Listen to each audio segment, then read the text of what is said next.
seal for it.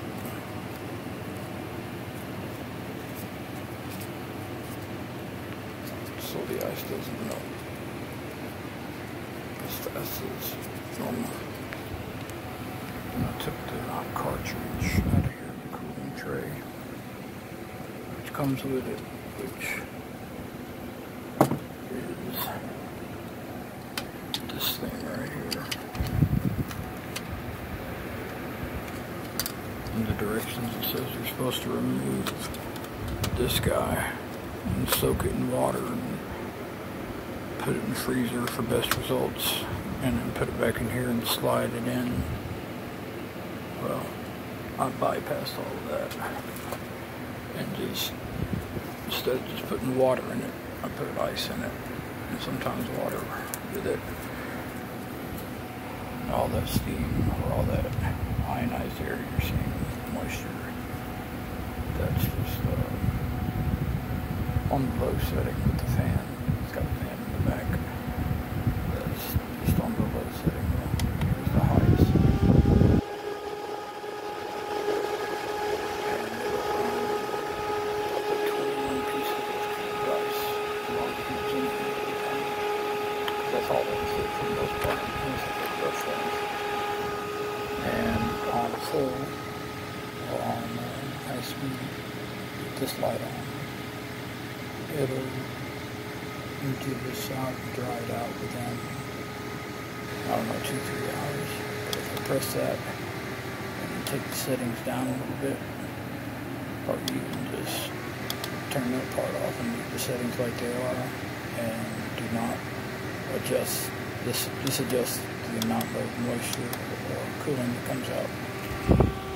And this button right here is the color button, so you can change the colors. And you can even set it, if you hold it down for a minute until it starts to dim, you can let it go and it'll just flash the same color over and over again. I think there's another setting to have it flash the same or different colors. Alright, so I'm going to leave it on that setting. I've got 21 pieces of long cubed ice in here. I'm going to set it up. Excuse me.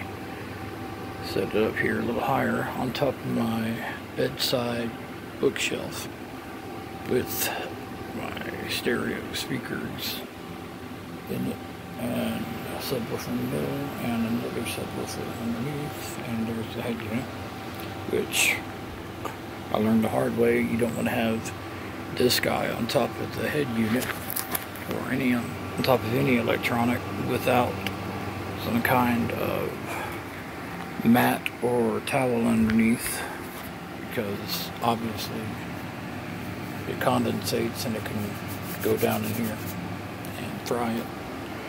But generally I have that running once a day on that setting, and I just have the light flashing in it, slow stroke or whatever, so I can keep an eye on the water level if I'm actually here while it's gone.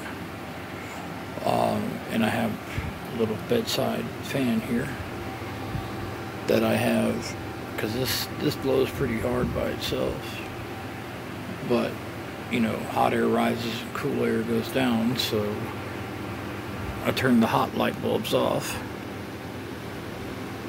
and use the fan here to just kind of direct the air instead of coming, you know, just straight out like this. It'll come straight out, but then the fan right here will push it out towards the bed. Yeah, my bed's a mess, by the way. So, yeah, I'm a mess in general. But yeah, I mean, it's a lot of people online don't seem to like that unit. So they say it doesn't put out much cool air, and they just have, you know, unpleasant things to say about it. But honestly, for what I need it for, doing it this way, kind of like, I guess, a hack with ice and not using it the way it's supposed to be used, And if you take that tray out, the cartridge out, so this is wide open and the fan's just blowing it out, it makes it a lot better, because the tray that holds the cartridge that's included with it right here, that slides in. Let's see, I can't video and do it all at the same time properly, but it slides in there, and you see how I don't know how hard it would be for the air to get through efficiently, and it, you know, allows you to change direction. It's kind of like a car vent, but it stops the flow of air dramatically. It reduces it drastically, so you don't get the airflow, cool air power that you get when you have it taken off right here, and it's just blowing straight out without any hindrances. So that is my so-called hack for Arctic air. I know it's not in focus here, but it's the Arctic air that you buy at Walmart for like 30 bucks, or anywhere pretty much. But play around with it. The only thing that I recommend, highly caution you against, is when you clean it out, excuse me, just put very hot water in it, maybe like half a cup of very hot water in it, and turn it on and let it run through, which is crazy, because when you do that, it cleans it out, you know, all the components, but at the same time, it puts out a whole lot more steam.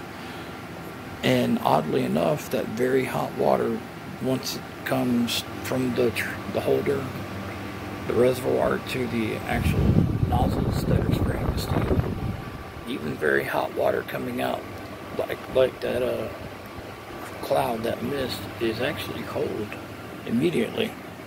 So almost boiling temperature water will blow out cold, not just because it has a fan behind it, but you know, the fan, if you let the fan blow by itself, it'll start blowing warmer air.